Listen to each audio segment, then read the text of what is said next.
This section has been all about referencing objects within the Word object model. In this video, we'll discuss an alternative, which is to activate and select the objects that you want to work with rather than creating references to them. And this is the technique used by the macro recorder. In this video, we'll look at why it's a bad idea to imitate this technique when you're writing your own code.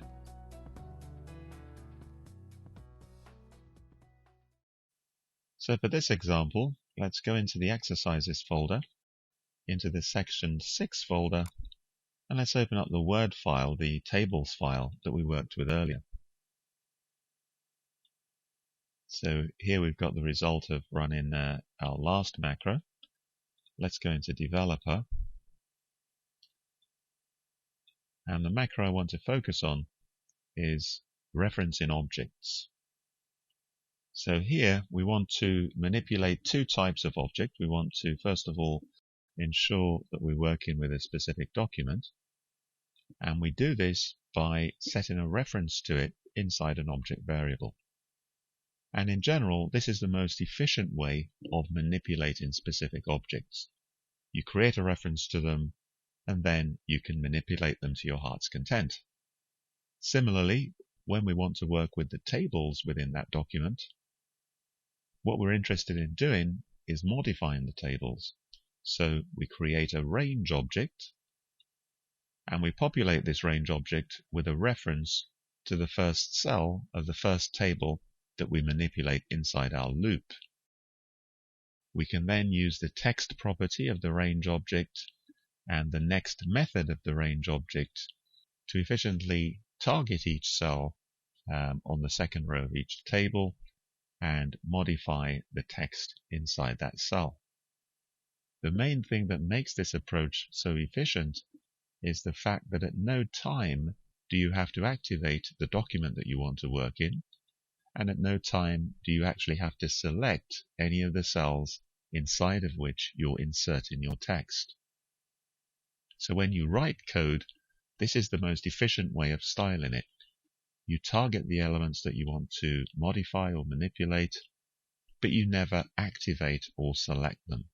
So basically, this is the correct way, but it's also worth looking at the more inefficient ways of working, because you will encounter a lot of Word VBA code that uses this technique. The technique is based on the way that the macro recorder produces its code. For obvious reasons, when you're recording a macro, the only way you can get something to happen is to perform that step. So if you want to target an object in a particular document, that document has to be the active document. If you want to change a certain paragraph of text, that paragraph has to be selected. And in our case, if you want to put some text into a table cell, that cell has to be selected or activated before you can do so. So let's begin by making a copy of this subroutine. I'm just going to go into full procedure view so I can make sure I paste it in exactly the right position. And then of course we have to rename it. So we're now in tutorial 5. And let's call it simply selecting objects. And what we'll do is we'll modify the code to imitate the kind of code that the macro recorder would produce. And a lot of people actually, having started with the macro recorder, continue to write their code in this manner. And it does mean that you end up with code which is far more inefficient than it could be. Before we actually write that code, let's use this macro to clear the table. So to do that, we simply have to put the null string on each of these lines. So here, quotes, quotes, and here again, and here, and finally here. So we're going to basically just loop through all the tables again, but this time we're writing nothing into the cells, effectively deleting the contents. So let's run that first. and just verify that it's worked. Okay, so we've got our tables blank once more. And now let's look at deliberately writing code which is inefficient. So this tutorial is basically showing you what you should avoid doing, what you'll encounter and see other people doing, but what you yourself should avoid like the plague. So let's switch across to procedure view. So if we're imitating the style of coding used by the macro recorder, the first thing is we wouldn't be using object variables, so let's lose doctables, and instead what we need to do to work with a document is to activate it.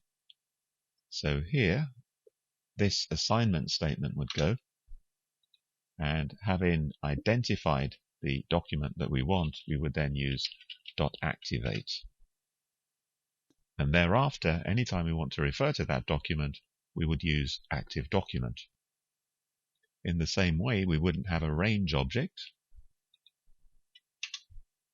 and what we would do is to activate each cell that we want to work in. So here we would have active document,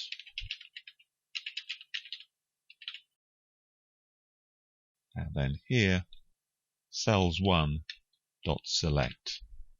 So that targets the first cell by actually selecting it rather than creating a reference to it. And what I'm then going to do is just to switch back to referencing objects and grab this code once more so that we've actually got the contents that we want to write into those cells. Now let's just paste it over here. So having made a selection, every time we want to write to it, we would then be using selection.text equals. So let's change the first one, and then we can just copy that for each of the other lines.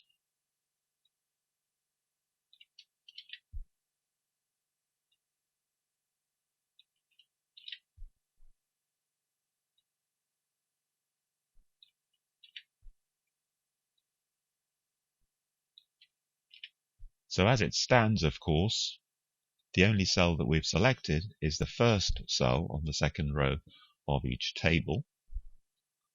What we now have to do is that, having written into that first cell, we have to select the next cell along. So to do that, if we generated the code by recording a macro, we would press the Tab key or the right arrow key to move from cell to cell, and the code which would be generated by the macro recorder would be something along these lines. So selection.moveRight, by which unit, so unit : equals, and then WD cell would be the built-in enum that we would use to say that we're moving right in units of table cells. And then the second thing would be how many units do you want to move right. So that would be count : equals, and of course 1. So before we put text in each of these, we would have this line of moving right. So let's just copy that, and we just need to paste it in front of each of these lines. Okay, so before each write operation, we have a move operation to make sure that we select the correct cell. Now effectively, we're only modifying 4 tables with this code. So there's not a huge overhead in terms of the consequences of writing code which is slightly inefficient. But from a point of view of automation of Microsoft Word, you can imagine that as the projects that you work on become larger, if you get into the habit of using this technique of always activating the things that you want to manipulate, you will write code which takes an age to run, and obviously your macros are not going to get a very good reputation. So this macro basically gives us an example of coding techniques that should be avoided at all costs. Hopefully it still runs, and the thing to note when it runs, we start off with January selected, at the top here. And of course, what's going to happen is that the macro is going to obey every command that we've given it. So we've said select one cell, move one cell, move one cell, and all those steps basically will be laboriously obeyed and performed in the user interface. So let's just run. It's still fairly fast because obviously it's not, we haven't asked it to do very much, but you can see we've scrolled all the way down to December and we finished with that cell selected.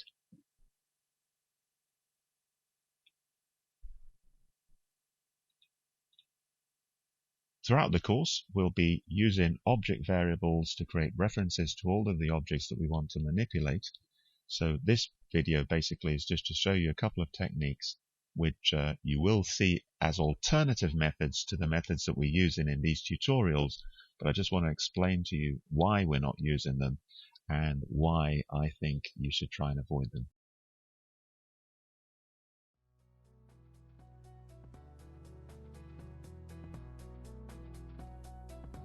Creating a reference to each object that you need to manipulate with your code means that your macros will execute more quickly, since your code does not rely on interacting with the user interface.